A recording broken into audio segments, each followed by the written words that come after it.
Hello, everybody, and welcome back to another episode of the Daily Crypto News. And today, we're doing one of my biggest giveaways to date. And yes, guys, it is gonna be a 400 XRP giveaway because hopefully, guys, this week we're gonna hit 40,000 subscribers.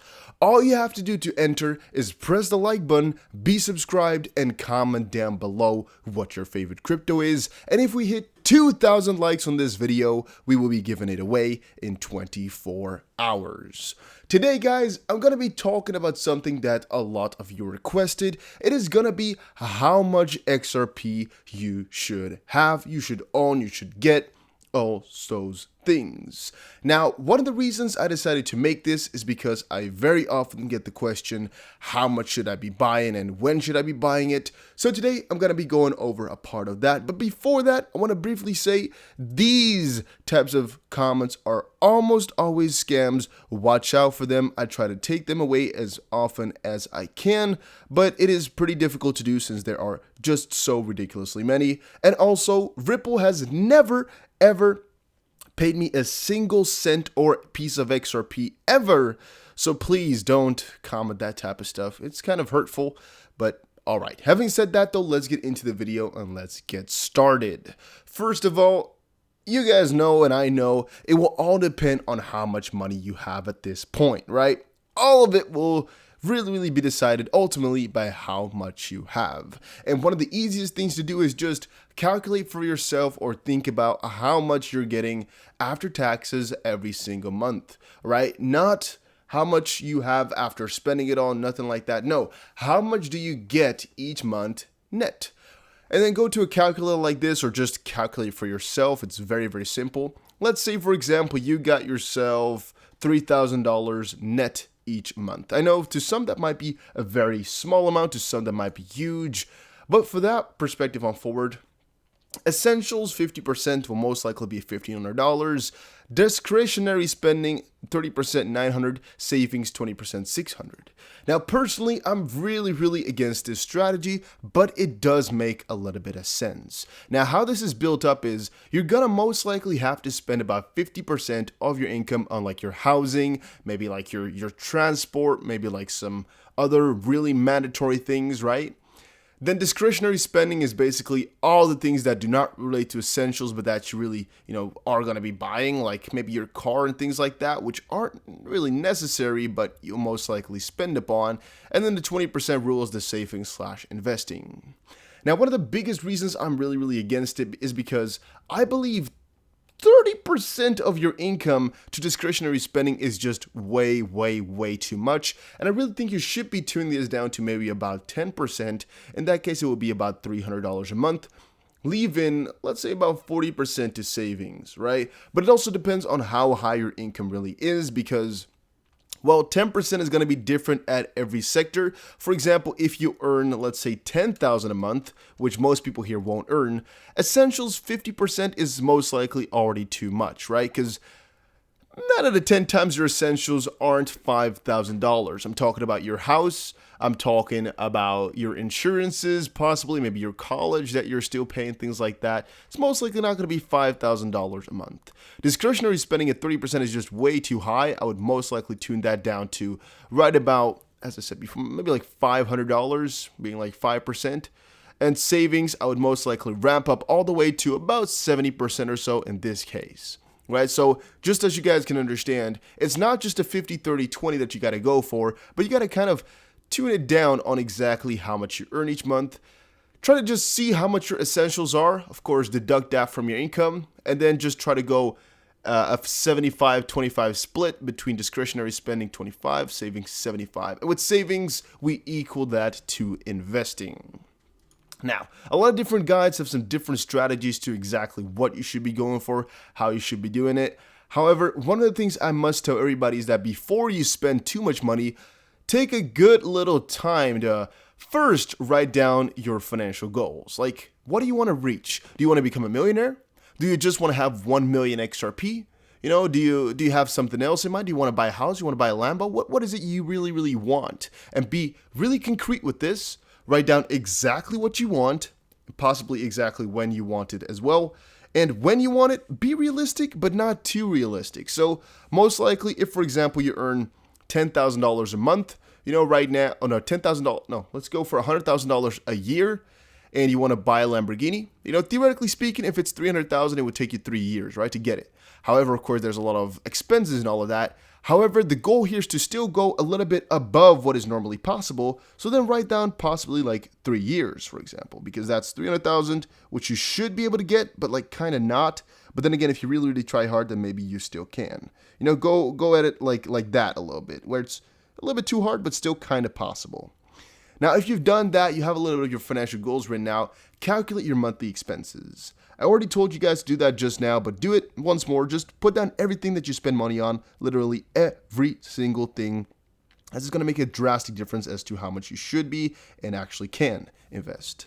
And then learn how to invest. So most likely here we're talking about buying XRP. How much XRP should I buy? But there's a very, very big principle and very big, start that many people are missing. And that is the fact that buying a ton of coins and investing a lot of money will be very, very draining mentally, right? It will be very, very draining. And one of the things I can recommend most people to do first is just get themselves into the game a bit by learning about the game, learning about the investing game, learning about trading and all of that, just understanding really how it works and what it does to your brain, as that really might help you out more than you can ever imagine. Having said all of that, we got to check a couple other things here. Here they're saying at least 20% of your income should go to savings, right? And a lot of people are actually going for these types of scenarios. I'm again going to be saying it's too much or too low, And again, did you want a simple answer? No problem. Here's a final rule of thumb. At least 20% of your income should go to savings. More is fine, less is not advised. And that's really the basic bottom line here. Just don't go for less. Even if you can only just save 20%, that's okay, but don't go for less. And also, you can calculate retirement, you can calculate emergencies, you can calculate all else in this as well. Like, for example, do you want to put the retirement in the savings part, or is this savings just for investment right now, which don't have to do with retirement? Do you also want to save up for emergencies, or have you already done that? It will all matter. So a couple of things I need to say before we get into the calculation of your amount of XRP is, have you already thought about retirement? Like, are you thinking about retiring soon? Do you already have like a 401k set up? Do your employers match it? Or how does that work over in your area? Check it out, because it's going to be very, very important. Do you already have an emergency fund which covers at least 6 and hopefully at one point 12% of monthly expenses? And what that means is, since you're going to be saving a ton of money, right, you don't really want to make sure that you can always just pay off these smaller things with a different little pot. Otherwise, it might hurt your rhythm in the end. And also, whenever things like this happen, like unexpected crises and pandemics and things like that, you're completely prepared to, counter it by using your little pot that you created. And also, a lot of things you might have to, save. Maybe you're not going to go for some crazy holiday right now. Maybe you're not going to go for some crazy wedding right now, because you're going to go for a little bit of your goal. Here's a good example on a Vistapedia about, I make $50K a year. How much should I invest? And again, if you really make around this number, maybe let's say between the 40 and 60K range, check this article out, all right? Just read it all the way through so you guys get an idea of what real professionals are telling, as this video is not financial advice whatsoever. It is just my thoughts explained to you and what I would do if I were in your position. However, this is not officially advice, as, again, I don't want to give you that, because, what if it goes wrong? I don't want to be liable, and things can go wrong because people sometimes make the wrong choices still, or going over their head and maybe don't listen completely. And still, it's always a risk you're taking. If you've understood that, let's go on. Investing a portion of your wealth can be a smart way to grow your wealth in order to pay for the future. Oh, that's a little bit ugly.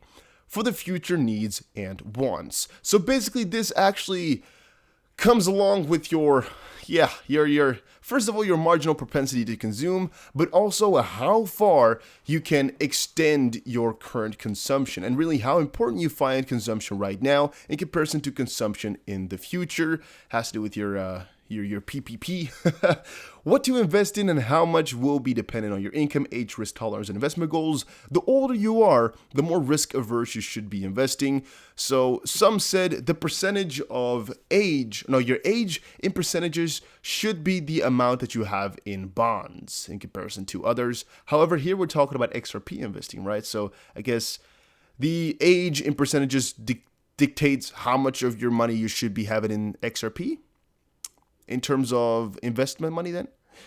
For a 30-year-old making $50K a year and $1 million retirement saving goal, again, $1 million I told you guys is very, very doable to retire with. I explained to you guys how you can do it. It's not finishing your 1 million, but really just making sure you always have 1 million plus in your fund. Putting away $500 a month should get you to your goal, assuming a 6.5% annual return. Now, one of the things that this does here is actually calculated a little bit differently, and it calculates with an annual return of 6.5%. A little bit earlier, I had a calculator open, but I guess I closed it because in the end, it's pretty stupid, all right? One of the things that those calculators do, let me see if I still have it here. No, I don't have it open anymore. I'm sorry, guys. One of the things the calculators do is go from the fact that you're always going to get a return on your money. However, since we're investing in XRP, and it's pretty difficult to assume really what type of return you're going to get, I don't really recommend going for such a calculator at this point. I just recommend basing the money you're going to have on the amount you're saving, right? Because you're going to be investing in an XRP and those returns are going to be working differently. However, here they're saying 12%, yada, yada, yada. Basically, if you're at 20, you're actually already good, but I recommend going above it. All right. That's all the basics. Now, let's move over into the XRP retirement plan. Why? Because this is where everything comes to life. I've always told you guys, out of the whole 100 billion, if everybody were to have some XRP, the minimum everybody's going to get is 12.5 XRP. And that's again, if everybody on this earth were to, get an equal amount of XRP, everybody would have 12.5. Meaning if you have more than that, let's say, for example, you have 30 XRP, there will always, always, always be somebody in this world with less than you. And if you have 100 XRP, there will most likely be, at least 50, maybe 30 to 50% of the people who have less than you because, again, you're pretty damn fortunate to already be in this position right now. And as I explained earlier today, the system is going to change completely if XRP were to really become the world reserve currency and all those things related. However, let's not go out from that right now. Let's just think about what if XRP is always, battling with the dollar and things like that, and you're still in the boat that you're in right now. All right, having said all of that, then, what would you be going for? What then? Well, guys, you got to put down for yourself how much money you want to get, right? You put it at the beginning, but how much you want to get and what is realistic for you. In this case here, it's how much you want to retire with. And if you're going to retire, go for at least $1 million. If you're in the US or Europe, it's really, really recommended. However, you can also go from a different perspective. Like, what are you thinking about in terms of money? What do you really want to buy, and what are you investing for? Are you investing for, wealth for the later generations? Are you, investing just to get a Lamborghini? Are you investing just because you don't know what else to do with your money? Because if you don't know what else to do with your money, then you don't really need to ask me how much should I invest, because you can literally just invest it all, right? Into crypto, that is. Maybe not only XRP. If you're asking me, how much do you need to buy a Lambo? Again, it's going to be as much as you are able to lose in all of this. As once more to think about it, you're going to need a whole ton of money. However, you probably got to get to that $300,000 mark. So just, I guess, then put 300,000. If you want to buy, your retirement off at once, you're going to go for $1 million and things like that. You're just going to calculate it like that. However, if this one is not really known to you, you don't really have a goal, just leave it blank. It's going to be fine. Then you got to have an XRP price prediction. It doesn't really matter for what year or point you have it at. For example, if you have a price prediction for 5 years or 1 year or 10 years, it doesn't really matter as long as you know exactly what price you think it will definitely hit. As you have that, you're going to need an amount of XRP you can accumulate. For example, this can be when you think this price is going to occur, but it could also be just at one point in the future. All right, both can work. It will have to be a certain amount of XRP you think you are going to be able to get. And again, if you don't know any of these three things, like for example, you're asking how many XRPs, not how much money, just leave them all open is going to be fine. You can scroll through this document and calculate the rest of the things yourself. Like for example, what type of cash out way should I use and all of that, and how can I match them all up. But let's actually go over into my very, very, very, very, very simple calculator to just make everything, I guess, a little bit more into perspective. or to get everything a little bit more straight. So for example, if you want to know your retirement amount of dollars, right, you got to put in an amount of XRP and a price you predict. For example, you think you're going to get about 6,000 XRP between now and whenever, and you think the price is going to go to about $66, well, you're going to be left with $400,000.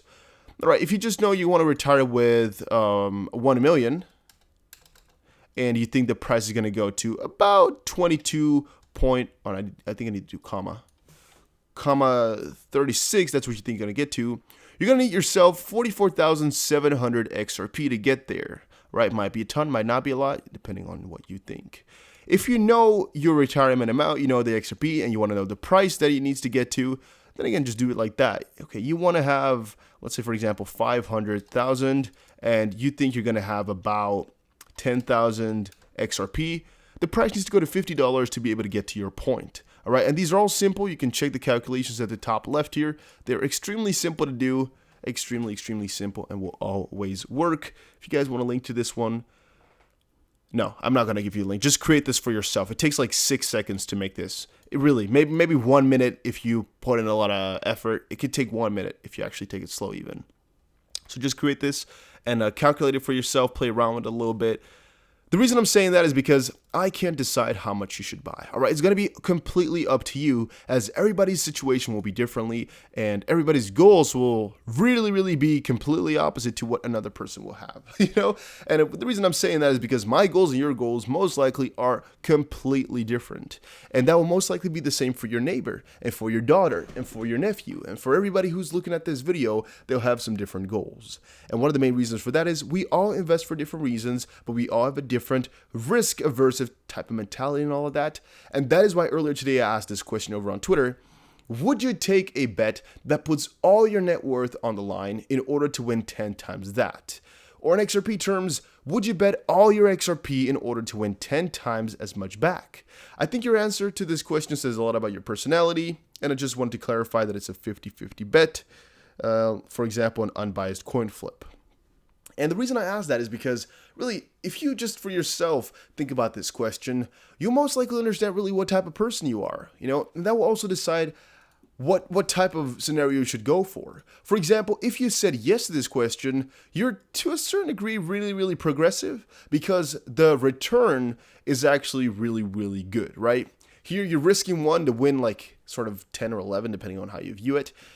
And so the potential return, the expected return, is 550%. So you following the theory, you should always take this bet as it is worth it. However, since humans are most likely a little bit aversive to risk, a lot of people won't take this bet, right? I think most people actually would not take this bet. However, the higher up you put this, for example, if it were to be a 1-to-1, most people would say no. If you put a 10-to-1, in this case what it is, a lot more people will say yes. If you put a 100-to-1, I think a very huge amount of people will say yes. If you, for example, put 1,000-to-1, I think most people will say yes. But there will always be people who say no because they're happy with what they have and they don't really want more. And that's, again, just to show you guys the contrast. Some others will say, man, if I can win 1,000 for investing 1, that's the best deal of my life. And theoretically speaking, it is, But on the contrary, some people will be like, well, I could also end up with 0 because it's a 50-50 bet, Even though the potential winnings are way heavier than the potential losses, sometimes it's still better to not do it, depending on what you personally prefer. And that's why I'm just going to say here, invest not more than you're able to lose, but follow your own guidelines. If you have a goal of $300,000, work towards it, right? And try to build as much XRP as you need to get there. However, it will still depend on what you think the price is going to be. And that's why I'm always saying that this one is going to be the easiest. This one is going to be the easiest, the bottom one, where you know how much money you want to get. For example, you want to get $1 million. You know how much XRP you'll be able to accumulate in the next couple of months, assuming the price is going to be steady, or assuming you know how much money you're going to be getting. So for example, that's going to be 33,000 XRP. And then all you need to kind of wait for is for the price to be hit, right? At that point, really, there's no question. It's not really up to you. It's just a waiting game. However, if you already have a price determined when you want to sell, or a price determined when you want to know your value at, then I guess the easiest one is going to be this. Determine the amount of money you want to get, then put in the price you expect it to get to, and then just look at the amount of XRP you're going to be needing, because that's exactly going to be what it is, and that's how much you should be investing. If you're wondering, all right, but Dusty, I still don't get 1 point. How much money should I be investing in XRP every month? How many coins should I be buying right now? Well, that depends on your strategy, which is a bigger question here. I would always recommend to DCA. If you don't know what it is, look it up right now and buy in layers. So, for example, if you don't have any XRP right now, just buy a couple, buy a little bit. Why not? Because 30 cents or 20 cents is not going to matter that much over a longer period of time. So just buy a little bit if you have nothing, if that is your longer term plan. We're in it for the long term anyway. Then, for example, if you want to, go for a very easy plan, buy every 2.5 cents down or buy every 1 cent down, and you buy in chunks. For example, if you want to buy 2.5% down each time, just buy 20% of your monthly investment money every time it goes down 2.5%. So right now it's at 30, for example, cents. Then if it goes down 2.5%, you buy another 25% of your investment, the money that you wanted to invest this month. If it goes down another 2.5%, you do that once more and so forward. Or every time it goes down 1%, you buy another 10% of your monthly investment and so forward and so on. You can do that forever and ever and ever. It will keep working out and it can definitely work. It will get your average price a little bit lower, maybe a little bit higher, but you'll definitely accumulate coins, and that's the way to do it. And in terms of the percentage, again, as I said before, it's going to really depend on you. I would recommend going for a little bit above 20%. If you want to be a little bit more risk averse, stay close to 20. And if you're really older, let's say 65 plus, maybe make sure you also have some investments in the 401k and all of that. So don't just go for XRP, but go for some more safer options, because the older you get, the more you should think about, what's really safe and what's going to secure me a good future. Because even though XRP is a good bet, we don't know what the world's going to be looking like here. I mean, another article just popped up. A massive Bitcoin bull run awaits as Fed confirms 2% inflation target. Things like that could ruin your whole day, could ruin your whole mood. If you're investing all into stocks or just normal assets. On the contrary, another completely opposite statement could have also ruined your whole crypto mood, could have ruined all your investments, and then you're left with almost nothing for maybe a couple of years, right? And maybe in your retirement plan, you had planned out here that you're going to be cashing out every week a little bit, and all of a sudden you're down 25% for the next 3 months. Another thing that's very important is, what is your cash out structure going to look like, and how do you want to cash out? What exchange you're going to be using. All the info is in here. Just think about all that type of stuff, because, there's not really a plan if you don't have a cash out plan. And I'm going to be honest with you guys, my cash out plan is kind of vague and not really certain, because I'm not really planning to ever cash out. I've only planned to cash out about 20-25% of my money. The rest I'm just going to let slide forever, most likely, until we are maybe at real, hundreds of dollars, because I'm like, there's really no reason in me pulling it out, all right? Massive wealth comes with a lot of risks, and thus I'm going to ride the wave. I don't need the money anyway, so I'm just going to be riding the wave as it goes. If it gets to the real highest point of the moon, well, let's be happy, let's enjoy. If it doesn't get there, then at least I got some money, which I want to buy, luxury things. And the rest is just the risk of the game, just the risk of the game. However, that also depends on how many XRPs I'll be able to accumulate over this time period until we get to that point. And I'll definitely be updating you guys as no more. As at this point, if you want a little bit of a strategy about how much you should buy some now at 30 cents, buy some more at 27.5, buy some more at 25 cents, buy some more at 22.5, and do that in small percentages of maybe 10% of the money you're able to go for, and you'll most likely get a little bit of the idea. You could also go for a better strategy, which is to, increase the amount of XRP you're buying every time it goes down. For example, you buy 10% at 30, you buy 20% at 25, you buy 40% at 20, and you buy then, let's say, for example, another 80% at 15, for example. That really gets your average price a lot lower, might result in a lot more money over the longer term, but again, also a little bit more risk. All right, guys, that was it for today's video about how much you should be going for, how much you should be buying. I think it's going to get to, a very high price eventually, let's say, for example, $100. And with all of that, it all makes it all so simple, honestly speaking. For example, if you have just 10,000 XRP and the price is going to go to $100, you're already a millionaire, things like that. So knowing a little bit about the price makes everything a little bit simpler. I know, for example, let's say I'm going to get 250,000 XRP in my lifetime, and I expect a price of $100. Well, there we go. I have $25 million in future value, what I expect. And that's fine. If I'm fine with that, then I'm just going to look at accumulating 25 or 250,000 XRP. It doesn't matter how much I buy at what point, because I'm looking at the future here. So basically, I didn't really incorporate the investment here because I know it's going to be lower than this. So it's always going to be profitable over a longer period of time. And so I don't really care about that. I didn't incorporate it because, well, you can't count it as important. I'm not going to say that because the ROI is always going to be positive unless you put this price you predict really, really low at about, for example, 0.11 or things like that. Then you might be in losses. But guys, hopefully you all understood the story. Hopefully you guys all enjoyed it. If you did, make sure you press the like button and subscribe. And I will definitely see you guys again in another crypto video. Take care, make sure you press the like button, and have a very, very nice day.